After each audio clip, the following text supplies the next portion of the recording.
Welcome, everyone. Welcome this afternoon to the New Jersey Tiered Systems of Supports, a framework for successful school reopening, recovery, and beyond. This is part 3, supporting students with the greatest need. Now let's talk a little bit about SPAN. Since 1987, families in New Jersey and beyond have made SPAN their first stop for support and resources. Today, SPAN's projects and programs for parents of children from birth to age 26 and for women of childbearing age have expanded from a kitchen table to over 20 national, regional, and local programs funded by government agencies, foundations, and fee-for-service contracts. These programs cover education, health and mental health, human services, child care, and child welfare. Our mission is to empower and support families and inform and involve professionals interested in the healthy development and education of children and youth. Our foremost commitment is to children and families with the greatest need due to disability or special health, mental health care needs, poverty, discrimination based on race, ethnicity, gender, language, immigrant or homeless status, involvement in the child welfare or juvenile justice systems, geographic location, or other special circumstances. The webinar today is presented to you by the START Engaging Parents of Students with Disabilities in Schools project. START EPSD is a partnership between SPAN and the Office of Special Education Programs at the New Jersey Department of Education. We offer information, resources, and assistance to parents, educators, and school districts that support the meaningful engagement of families in shared leadership and decision-making to improve special education programs and outcomes for students with disabilities by way of developing and strengthening special education parent advisory and advocacy groups in school districts and in communities. Tatiana will be dropping the link to SPAN to the START project in the chat box. So allow me to introduce the members of the START team that are here today. All of us serve as parent group specialists. In addition, Tatiana and I are co-directing the project. To connect with us and the rest of our team, please visit our webpage. In addition, on our webinar today, we'll be joined by several guest speakers from school districts in New Jersey who have had success bringing NJTSS frameworks to their school. Speakers from Millville School District in Cumberland County will discuss how they use universal screeners and progress monitoring to address diverse learners. And we'll have an example of how tiered systems of supports can look in practice. Our guests from River Edge School District in Bergen County will discuss how they've been successful in engaging parents in their district as partners in utilizing the NJTSS framework. So let's begin. As I said, this is the third session in the 3-part series. Today we'll be focusing on Tier 3 of the New Jersey Tiered Systems of Supports framework. Let's just briefly review the goals for the webinar. Today we will review Tier 3 interventions of the New Jersey Tiered Systems of Support framework, and we'll learn how Tier 3 can be utilized to address students with the greatest need. We'll learn what a multi-tiered systems of supports framework can look like in practice, and discuss strategies that families can use to advocate for their children.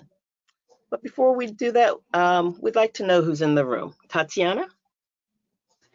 Thank you, Debbie. Good afternoon. This is Tatiana DeGrossa, and along with Debbie Esposito, I'm co-directing the START Engaging Parents of Students with Disabilities project. And I would like to thank you all for joining us today. Now we would like to learn a little bit more about you. Please take a brief poll about your role in joining today's webinar. Here we go. The first question is, I'm attending today's webinar as please select 1, a parent or caregiver, a teacher, school administrator, other school staff, or community partner. Please take a few seconds to respond to the poll, and I'll be closing it in 3, 2, 1. Here we go. Sharing results. Okay. It appears that 1/3 of the attendees today representing various school staff, 30% parents or caregivers, 17% community partners, thank you for joining us, and 13% teachers, and 7% of attendees as school administrators. Very well, thank you. And our second poll question is, let's see, okay, there you go. How is your child attending school today, as of today, or maybe not today, but just the prior yesterday, because I know a lot of schools today are doing all instruction virtually.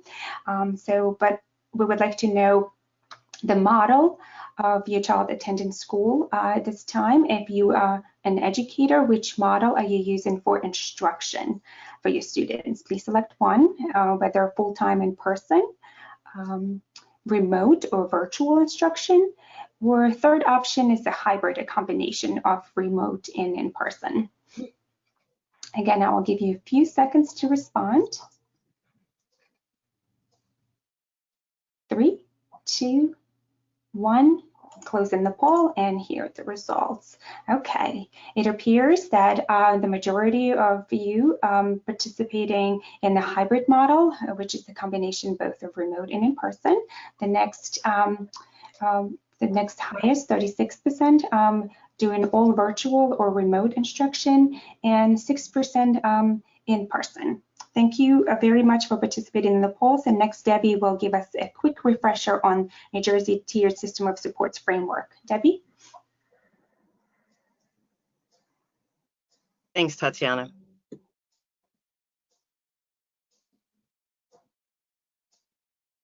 So we know that New Jersey Tiered Systems of Supports is a framework that many schools use to provide interventions, enrichment, and support to diverse learners. It focuses on the whole child. New Jersey Tiered Systems of Supports supports academic growth and achievement, but it also provides supports and interventions that address many other areas, including behavior, social and emotional needs. It's a comprehensive system that screens all students and provides interventions that can be intensified if needed.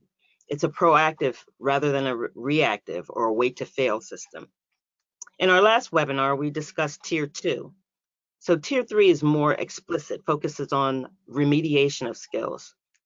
That simply means that while your child may have appeared to master a skill or should have mastered a skill, screening shows that they need to go back and start from the top in order to build better comprehension, usage, and fluency with a particular skill.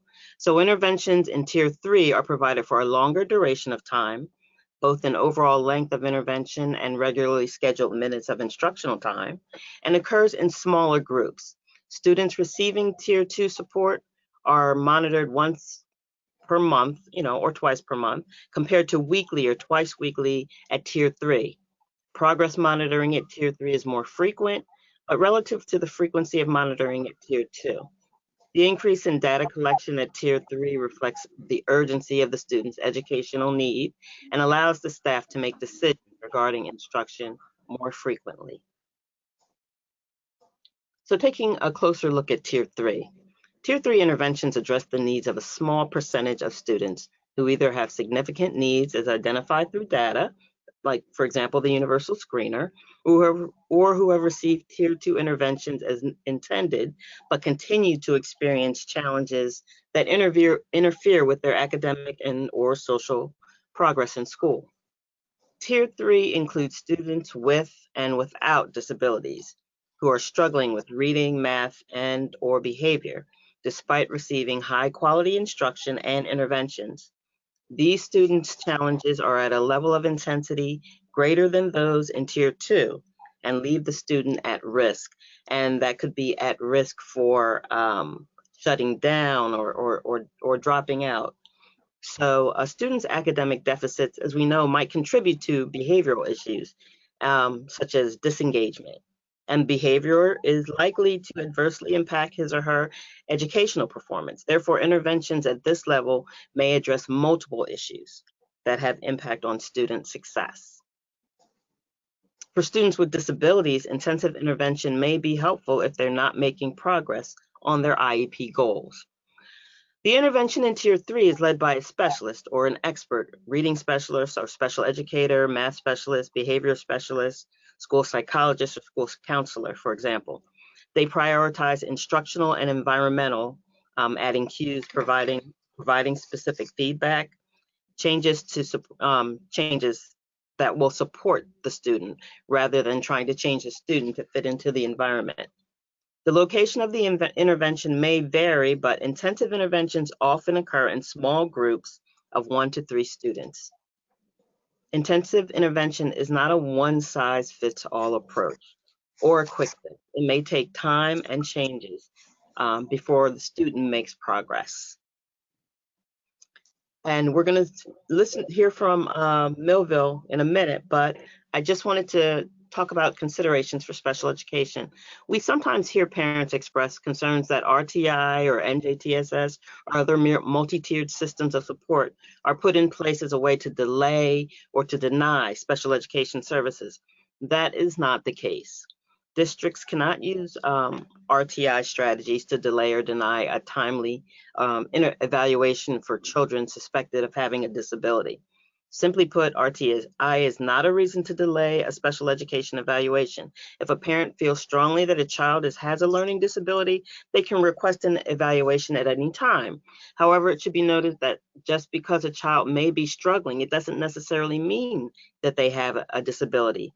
It can be beneficial to allow the school to attempt to address any deficits through intervention and progress monitoring.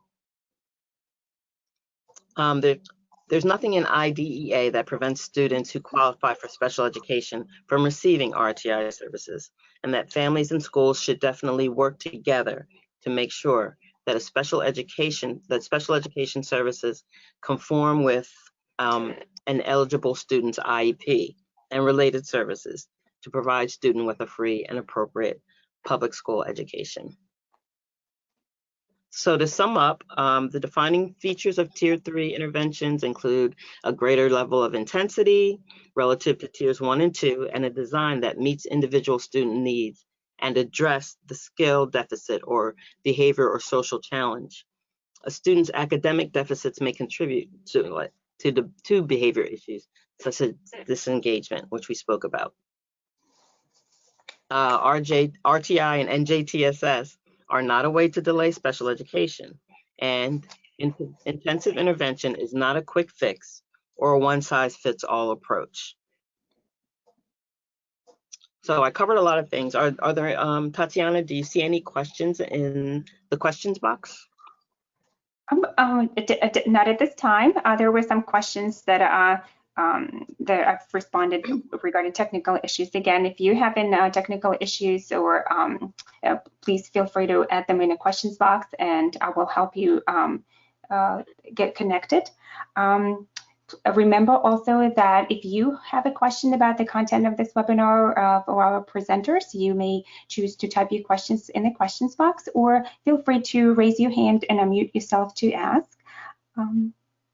I'm seeing no questions at this time. Like Debbie said earlier, there will be plenty of opportunities for you to ask questions throughout this webinar. And I think we next would like to welcome our first guest speakers. Patricia Wolf here is from Millville School District, and she will be talking about how they're implementing a multi-tier system of supports in response to intervention in their school. Patricia, welcome. First of all, I just want to thank you for inviting me. I've never had a chance to speak with this group before, and I'm really excited to be here today. I wanted to kind of go through with you. I had a chance to talk to the team before this presentation, and I think one of the things that might be confusing, especially to parents, is what does the whole RTI process look like? How does the student move from one level, one tier to another tier? I know from the outside looking in, it can be very confusing. And so what I'd like to share with you today is our Millville story. And I'd like to preface this by saying it's not the only way to do this. There are many ways that districts run RTI programs. Each district has different resources available, and depending on those resources, impact what they have to offer and what they can and can't do. So just kind of keep that in mind. But with that in mind, I want to share with you what our story looks like. So one of the things that Steve Matus, who is our Director of Special Services, and I talked about was really having a close interaction, conversations continually about our students in the district, especially those students who are at risk of possibly being referred. And so we wanted to keep those lines of communication open. But again, like what I heard said before, was we don't want to move students to those levels prematurely. So one of the things that we are working from, and I'm going to switch here over to our flow chart. So what we work with in our district is we have a process, a flow chart per se here. Move this out of the way. And you can see at the top of our chart is our tier 1. That is what every student gets. And we very specifically state in here what we expect to be happening in those classrooms. And this, I want you to keep in mind, this is from a K-5 perspective that I'm talking about right now. So here's something that all students get. And no matter what tier a student is in, you should always be receiving tier 1 within your classroom. From there, we do that universal screening. And I think that there's some confusion too. I hear people using terms like benchmark, diagnostic, adaptive diagnostic. All of these terms are used for what we use for screeners. A DIBELS might be called a benchmark. A diagnostic might be looking at grade level standards and how a student is progressing to those grade level expectations. And then another thing we have is an adaptive diagnostic, and that is very specific to a student. What it does when they take that diagnostic is it finds out the exact level that the student's at, and it gives us some really valuable information. So there's different types of screeners to be used, and we use different types at different grade levels between the lower K-2 and then the 3 to 5. So once the screeners are given, besides screeners, we look at all other data. F&P is very important for us to look at as well. Our students fall into 2 categories. You're either at risk or not at risk. Sorry. And then from there, if you are a student that is at risk, you're placed in a tier 2 setting. And remember that our goal in RTI is always to move students back to being successful independently in the classroom. That is our main goal throughout. So what we work with students, we have them grouped. In tier 2, you'll see that they're mainly grouped by needs, by a skill level, so that students within the group are working on those same skill sets. We universally screen 3 times a year, so we will be working with students. Of course, we're continuously monitoring their progress, but then we look at the next screener that comes up, and we want to see, has the student made adequate progress? Are they making progress where they are making progress and maybe need a little more time in tier 2? That happens quite often, and you'll see a student remain in tier 2. Or have they made enough progress that they can go back into the classroom? But it's also at this point that we do have some students that even within the group they're in, they're not making the same progress as the rest of the group or what we would expect of them. And remember, the progress that we're really looking at is really an accelerated progress, because we have students working below grade level. And if we continue to make only a year's growth with them, we'll never get them back to where they need to be. So we're trying to accelerate this process. So we're watching that very closely. But we do have students at this point that are not making progress and need some more intensive work. And that's where a student will go to tier 3 instruction. So what a tier 3 would be, it would sometimes be a very similar intervention is being used, but it might be used with a smaller group size.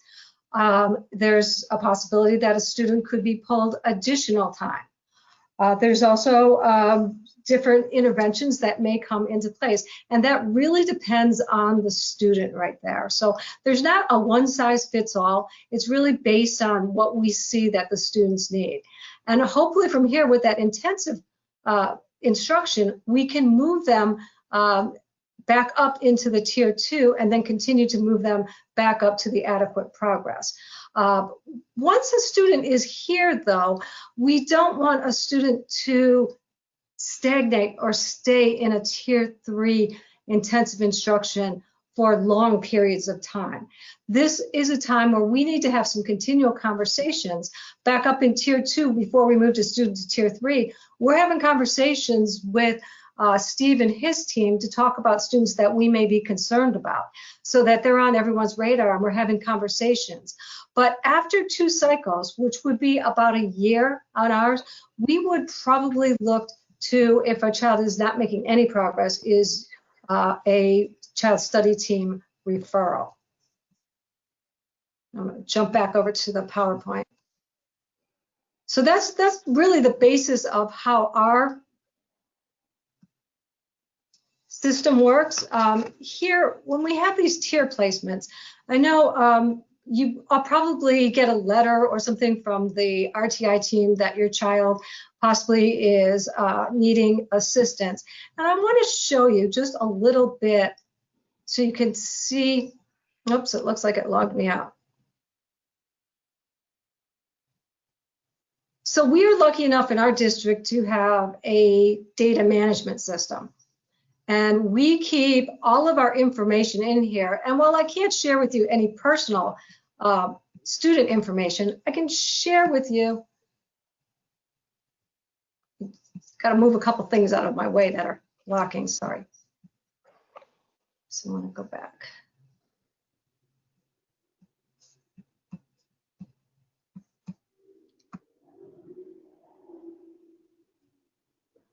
So if I wanted to look specifically at our screener that we just gave our first graders, and this was after this long period of shutdown, so you know, a group that we're very concerned about.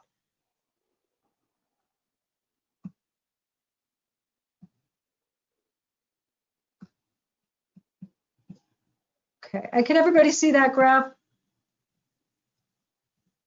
So what you're seeing here then is this is our screener that we gave our first graders in September and October, and it was no small feat. We screened every student virtually. It was very interesting and a long process, but we were able to get all but maybe a handful of students. So we were really excited about that.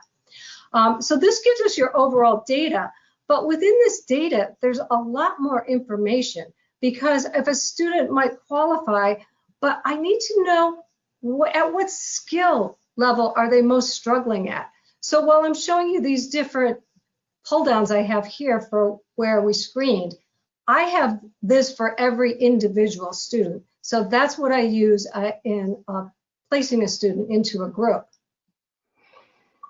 And even knowing that even within the students that fall into the red category, there is a large difference of a student that is falling at the lowest end. If I have a scale of, say, a 0 to a 100, a student down in the lower end would be a student that maybe at this point I may want to look to give tier 3 instruction to. And some at a higher end would be easier to move over into the yellow zone. So that's just a little information that we have about our students. And not only, and I'm going to try to put this back up large. Oh, yay. So not only, you know, we have that for every individual student, and we also have all of our progress monitoring within this system as well. So once a student is identified and we know what skills they're working on, their progress monitored on that skill until they either master where we need them to move to, or we need to change and go to another, either we move them to a different tier, or I change interventions.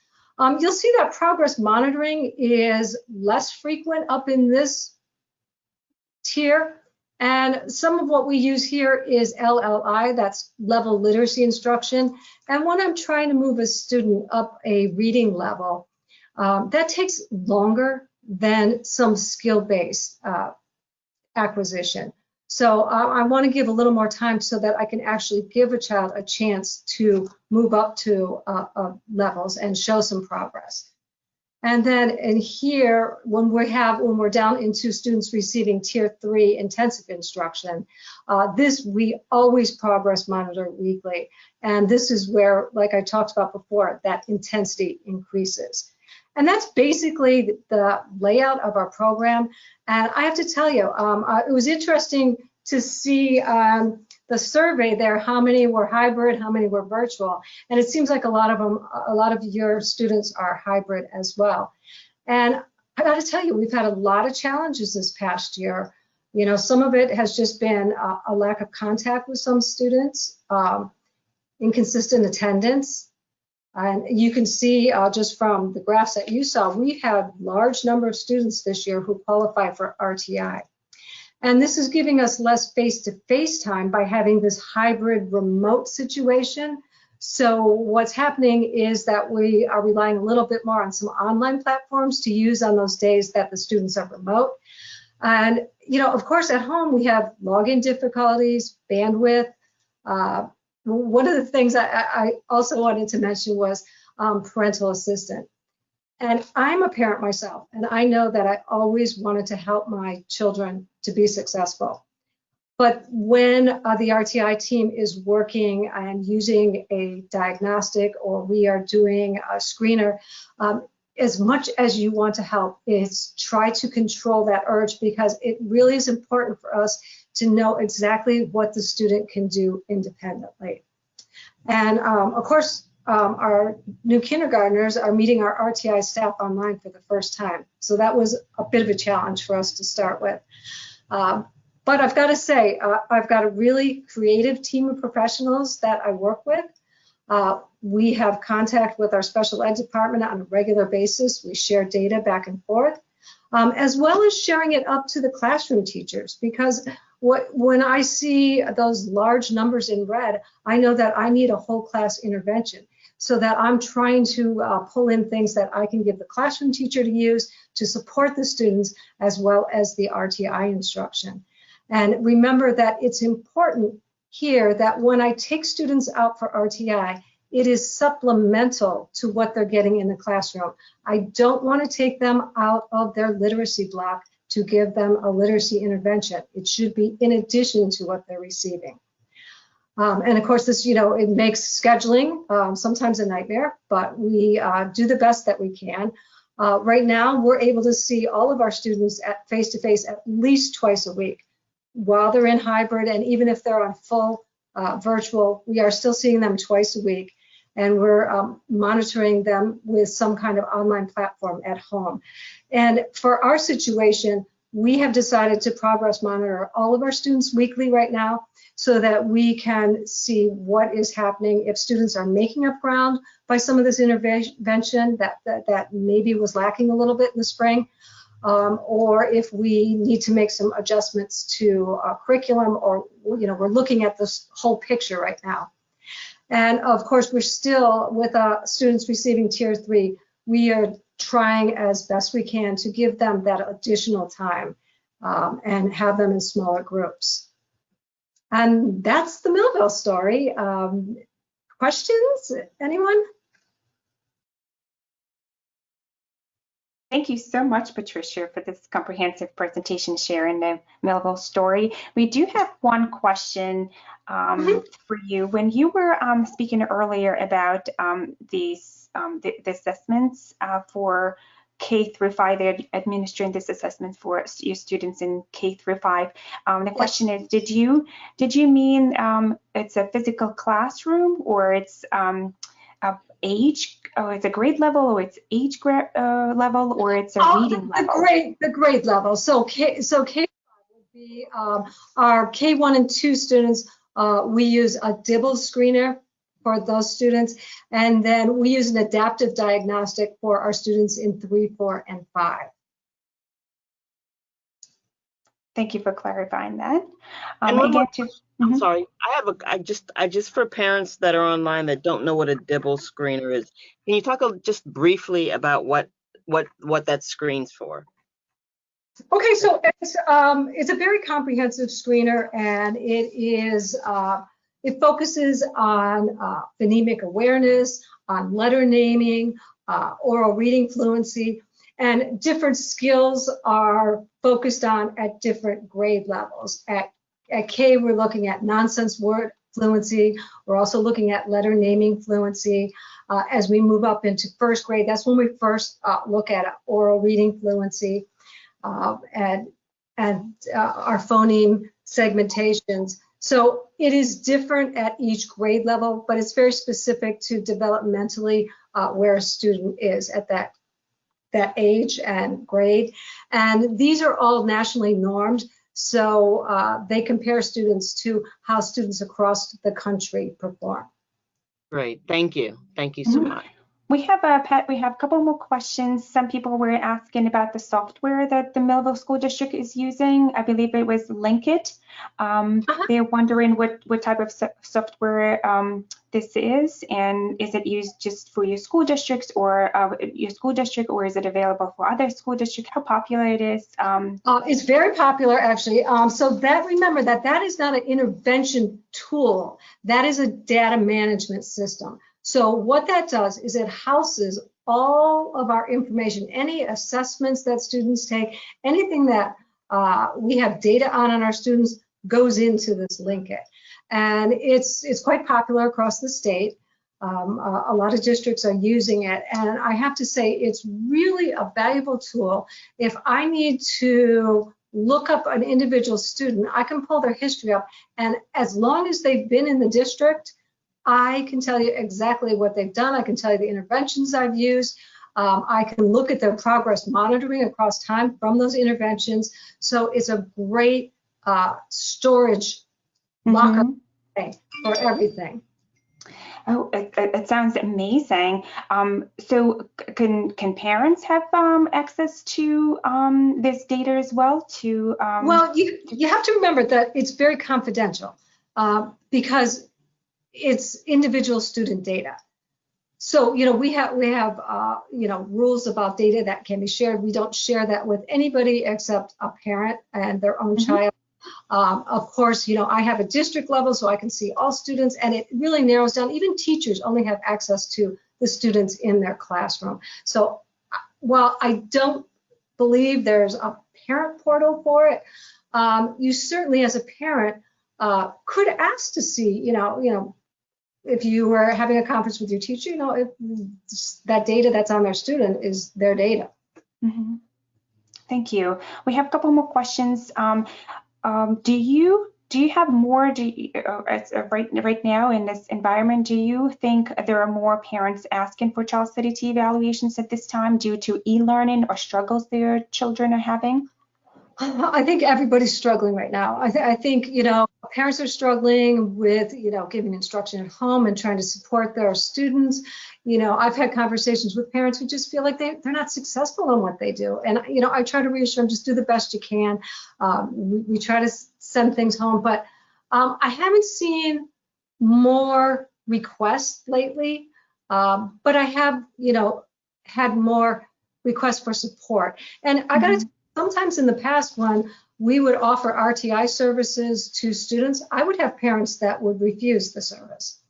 And I haven't had any this year. In fact, many of them have called me and thanked me for the additional support for things that their students can use while they're at home on those remote days. Oh, thank you for sharing that. And the last question we received so far is from a parent, and she's asking, many school districts have an early childhood preschool or pre-K programs. Can this be adapted into the preschool environment, or does it only start with the kindergarten level? Well, for us, it starts at the end of pre-K. So what I do with my team, and we just started this about a little over a year ago, is we started screening the students as they were coming out of pre-K 4. So one of the things that it helped me to do was that I was able to place students in classrooms so that if I had a high need group, I didn't have them all lumped in one classroom. I could spread them out into the classroom, which allows my RTI staff, who does a push-in model in the kindergarten level, to be able to meet the needs of students. So it's been really valuable for that. But that's the extent to which we've gone down into the preschool level.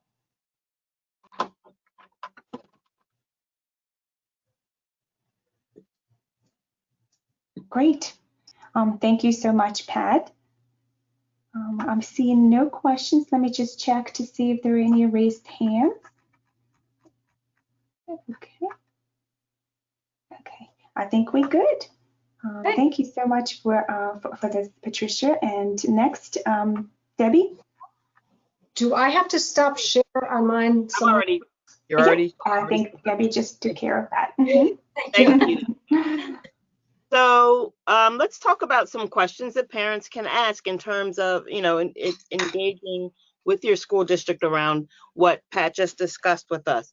So you might want to know, how will the team be monitoring your child's progress? It wouldn't be inappropriate to ask, how will you be informed about your child's progress? I believe that Patricia did address that. If you want to have a conference with your child's teacher to talk about data or how your child is progressing, you might want to know how frequently you would receive updates about your child's progress, and what happens if your child is not making enough progress. So Pat gave us an idea about how that progress or how that flows in Millville School District. But we have to remember that this is an example of how things work in one school district, and you might want to talk to the team in your school district to see if that's the same or how it works there. And understanding interventions. So what type of interventions will you be using with the child? Who's responsible for delivering the interventions in your district? Is it going to be a specialist or some other staff person? How long does each intervention take? And how, most importantly, how can you support your child at home? So these are all ways that parents can engage the school district around Tier 3 intervention. Are there any more questions before we move on to non-academic interventions? Tatiana? Not at this time, Debbie. Okay, great. So I believe Stephanie's going to talk about some other types of interventions. Yes, great. Thank you so much, Debbie, and good afternoon, everybody. Millville did a wonderful job of discussing implementation of academic supports. But as we can see by the image on the screen, and as we discussed previously, NJTSS is a framework that considers the whole child and includes non-academic interventions as well. Wraparound services differ from traditional school-based services in their comprehensive approach to addressing the academic, behavioral, and social emotional needs of students, with the interventions both inside and outside of the school environment. A well-trained collaborative team is typically responsible for determining student and family needs, coordinating services, and providing additional resources to the students and families. Wraparound services often include mental health supports, primary health care and dental care, academic enrichment, and mentoring. Let's take a closer look. Mental health supports. Consider the school district's capacity to provide students with individualized counseling, monitoring of progress, and therapeutic support through existing programs and current staff. Collaborating with local community providers and county resources and other organizations to enhance Tier 2 and Tier 3 supports. And connecting students and parents to individual counseling, family therapy, outpatient programs, or addiction services as needed. Next is primary health care and dental care. School physicians should be utilized in addressing the needs of students in both remote and hybrid scenarios. Engage school nurses in planning to meet the physical health, the dental and mental health needs of students in virtual, hybrid, or in-person school environments. Adjust screening processes to identify students who may have had unaddressed health or dental needs during the COVID-19 pandemic, and consider a virtual school health office model to address the school health needs. And certainly these are all questions you could even go back to your district and ask about. Next is academic enrichment and expanded after-school learning. Many schools receive funding through Title I programs to provide before school and after school academic support, enrichment programs, or summer programming. School districts and agencies with 21st century learning centers provide extended learning opportunities that may need to be adjusted to meet students' needs. And districts are encouraged to establish, strengthen, and continue partnerships with local organizations and utilizing county-based resources for after-school enrichment and summer learning. Lastly, mentoring. Mentoring is shown to improve academic success and overall well-being, and districts are encouraged to establish, strengthen, and continue their partnerships and provide mentorship opportunities for students, whether in person or through remote learning. Districts can consider utilizing resources at the National Mentoring Resource Center to start in-school mentoring programs. Now, none of this could be possible without districts engaging with families. When families are engaged in a meaningful and intentional way, the child can succeed. Joining us today is a school district that I've had the pleasure to work with on family engagement, River Edge. We first began working together in spring 2019 as part of the NJTSS Early Reading Initiative around family engagement. When I thought of a district who has been consistent and intentional in their family engagement initiatives and has successfully pivoted from in-building to remote learning, River Edge immediately came to mind. I'm pleased to welcome Christine Moran, Supervisor of Curriculum and Instruction, and Beth Rosen, Literacy Coach and Instructional Supervisor, who will speak about all the great things River Edge has been doing. Ladies? Hi, good afternoon, everyone. We're happy to be here today representing our school district, River Edge, and we're happy to be part of this very informative webinar today. So during the past few years, and always actually, family engagement and communication with our families in River Edge is extremely important. And especially in this time of the COVID-19 pandemic, we wanted to ensure that we were consistently and effectively communicating with all of the families in our district. We have 2 schools in River Edge. We're a pre-K to 6th grade district. And so during the COVID-19 pandemic, we've done a few different things, and we were able to really keep up a lot of this during the spring of last year, and we continued even during the summer months, and now as we have gone into the 2021 school year. So we just like to take this opportunity to share some of what we have done over the past few months during this pandemic.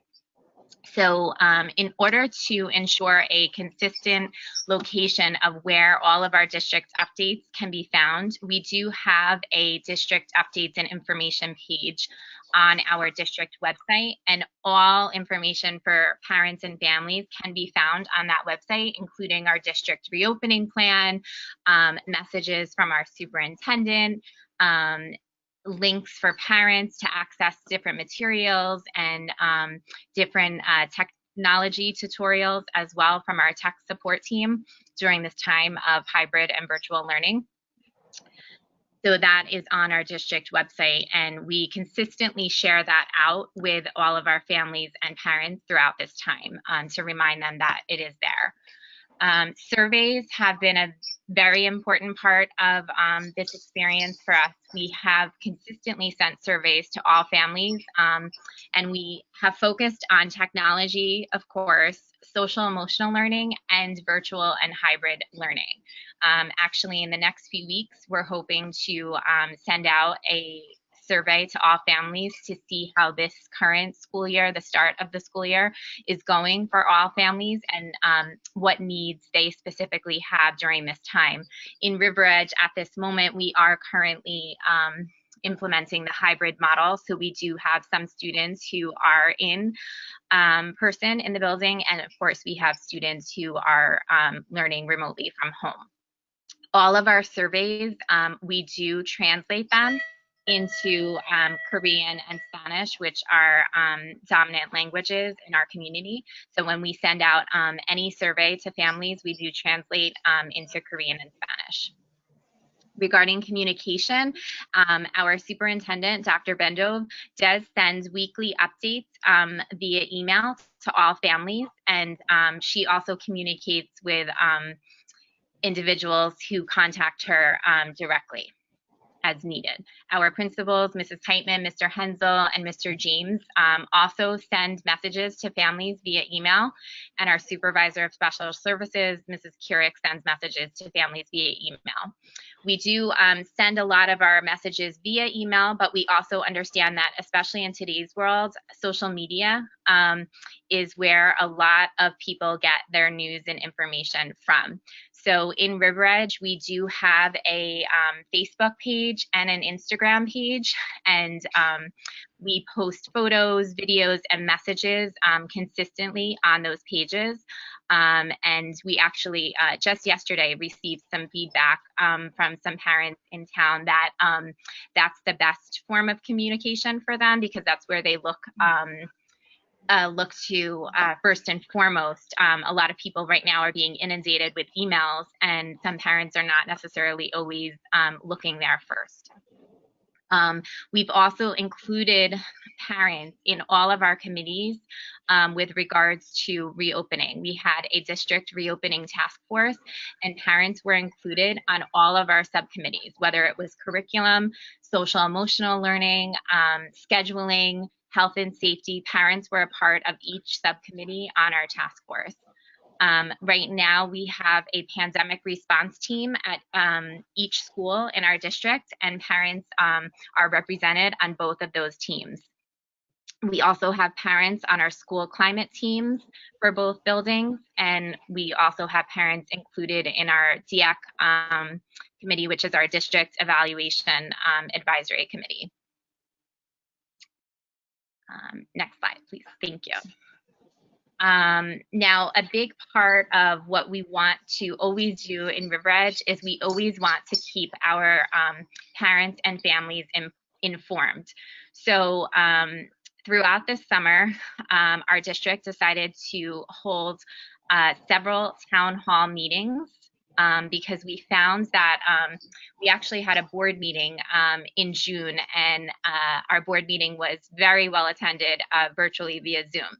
So we found that we should continue to use that format to communicate and provide information to our families. So throughout the entire summer, we held town hall meetings virtually via Zoom that were facilitated by our administration and members of our district. So we held a town hall focusing on our special education plans for our reopening, which were presented by members of our special ed and mental health task force. We had a town hall that specifically focused on our finance, buildings, and grounds plans.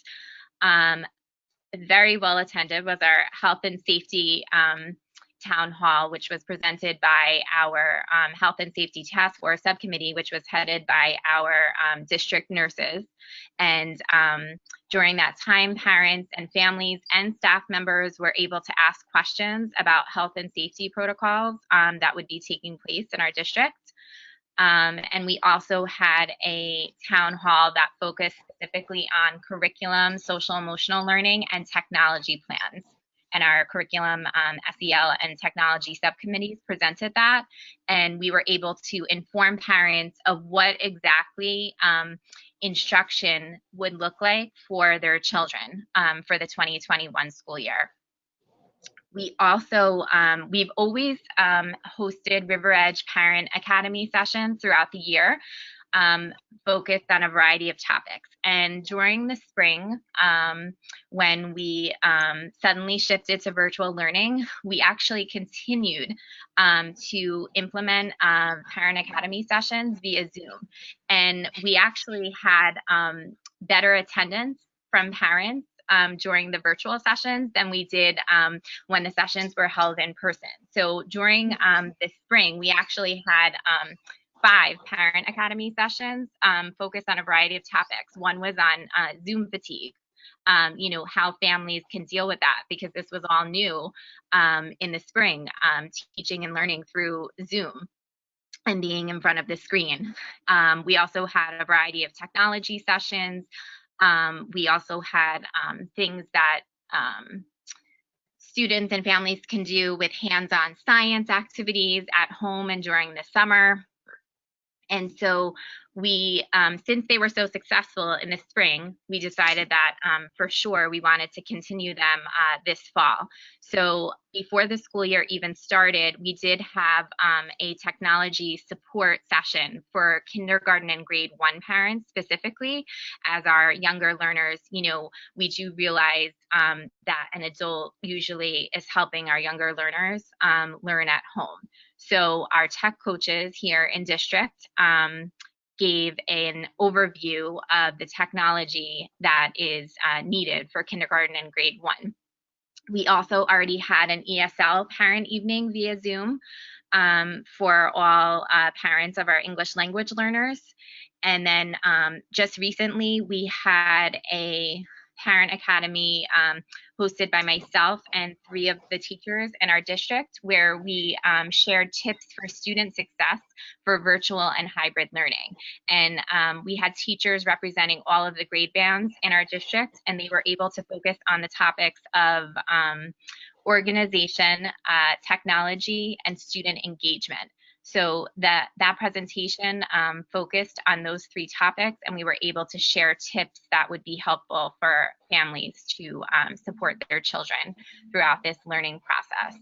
And we're currently planning a Parent Academy session focused on assessments and our standards-based report cards that we do utilize, because during this time of hybrid and virtual learning, assessment is definitely a challenge for all. So we do feel as though we need to share that with parents. And I want to point out that all of our Parent Academy sessions are recorded, and we do post them on our district updates and information page for parents to view, in addition to the presentations that are presented. Okay, so what are our ongoing goals for family engagement in River Edge? We are always looking to streamline communications across grade levels and schools. We, like I said before, we do have 2 schools in River Edge, so we really try to do a lot of things consistently across both schools. We will continue to translate important documents for non-English speaking families. We have even our daily COVID health questionnaire that has to be filled out every morning that was translated into different languages for our families that may need that. We are optimizing our PTOs to share information via social media and email. We also have a Korean parent network in River Edge, so we're optimizing this group to share information via social media and email. And 2 years ago, we did establish a partnership with the River Edge Public Library with our first graders going to visit the library, and if they did not have a library card, they could get one at that time, and they did a little tour in the library. And unfortunately, we can't do that this year, but we still would like to continue working with the library. So we recently celebrated the Week of Respect in October, and we had shared this with the librarian at the River Edge Library. And the library was kind enough to put together a book list connected to Week of Respect, which they shared with us, and they actually put the links to where parents could access these materials, and we shared it out via email. We posted it on our social media, and our teachers posted it in their Google Classrooms as well. So working with our town library is something that has been really great for us, and it also is very meaningful for students, families, and everyone really. So I think that's it at this Beth, I don't know if you had anything you wanted to add.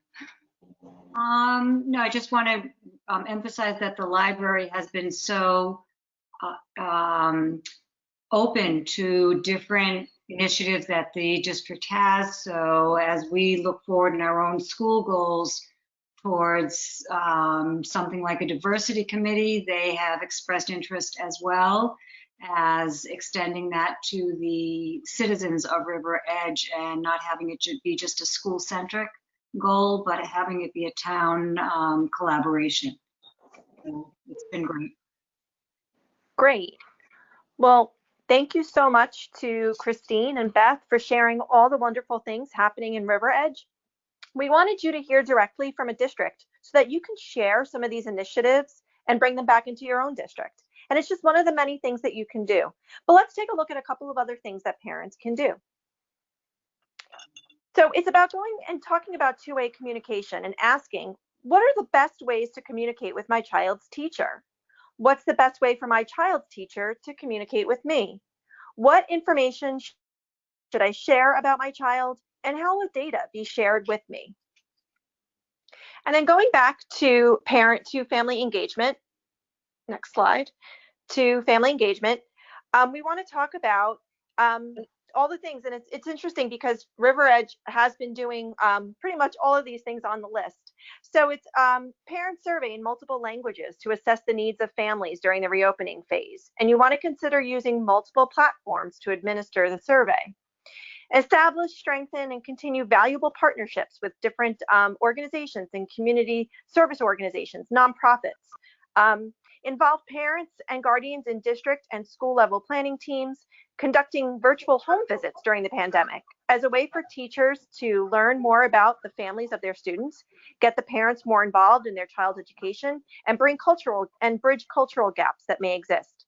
And plan a virtual town hall with parents in multiple languages to listen to the opportunities and challenges presented in the district's plan for the upcoming school year. If you need a little help with figuring out how to begin on strengthening family engagement, you can start with the Family Engagement Inventory tool for school reopening and recovery. This tool offers you an opportunity to gather together a team of stakeholders and collect their perspectives on family engagement practices across 4 domains. And those are the domains.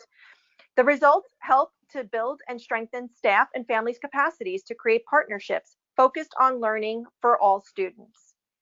And one thing you can do is to ask, how can I connect? So if you're interested in looking into this tool, it's available, it's on our SPAN website. And this is a great tool that you could bring back to your special education parent advisory groups, your Title I advisory committees, bilingual advisory committees, school health committees, the reopening of school committees, and talk about filling out this form, to fill out this inventory tool and to share it with the district on some things that you can do to promote family engagement. So Stephanie, can I just say that this tool was very useful in the work that you did with Correct. River Edge, and I wanted to stress that one of the things that Ms. Moran said about River Edge is that this is all planned. It was very intentional. Their work around family engagement. So part of what we did, or part of what you did with this district, was to actually sit down with a group of stakeholders and school staff and parents, and to do this family engagement inventory, to find out what some of the things were that they were doing well, and what are some of the things that they could use a little help with, or that they could some challenges that they could address. And, I don't know if you want to talk a little bit more about that. I know that we, are coming up on our time, but I think it's really important to talk about how family engagement is something that needs to be intentional in a school district. So I don't know if Ms. Moran or Ms. Rosen or Stephanie, if any of you would like to discuss that point or talk about that a little bit. Well, the one thing I wanted to add was that the reason why it was so important for us to discuss it today was, when we think about Tier 3 and we talk about the level of, students with the greatest need and that level of intensive support, it really is goes hand in hand with the level of family engagement, and really trying to connect with families, and because it does take a team, it's a team effort. in working with the child. So I do want to say that we were also very intentional in having a conversation around family engagement when we think about Tier 3, really all the tiers, but specifically with a focus on Tier 3 today. And I do want to add that this inventory tool was the catalyst for a lot of what has taken place in River Edge over the past few years.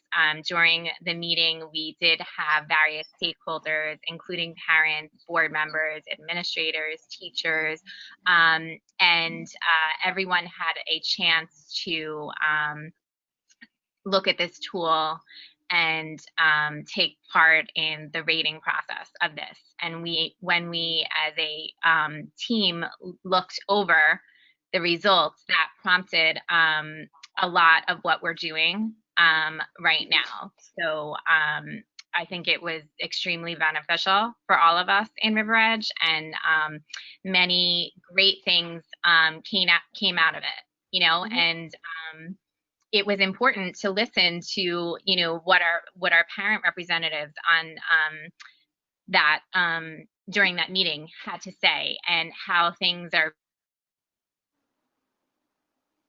really an interesting process. Mm-hmm. And I think River Edge is proof that they value the parent voice, and that family engagement is always top of mind in all of their actions and their activities. If you go on the River Edge website, what really impressed me recently was going on the website and seeing that they have all the committees listed with a little recognition and thanking all of the team members who are part of each committee. And I thought that was a really nice touch that they've included on the district website. Great. Thank you. Thank you so much for sharing that with us. This is Tatiana, and I also dropped in our questions box, or chat box, the link to the River Edge School District, so you can visit their website and browse through their initiatives and all those wonderful pages, information and resources in multiple languages. It looked amazing. And also I included the links to the family engagement inventory tool that we've created on the START Engaging Parents of Students with Disabilities in Schools. And this tool is available in English and Spanish. And if you visit our website, you will also can view and download instructions how to use this tool. I would like to thank all of my teammates as well as our guest presenters for their time and commitment to helping all children reach their fullest potential, for being here, taking the time out of their busy schedules to co-present with us on this webinar. And its span, we try to bring information and resources to families and professionals who are concerned about their achievement and well-being of all children. This will conclude our webinar today. And again, we wanted to thank everyone and wish you a pleasant day.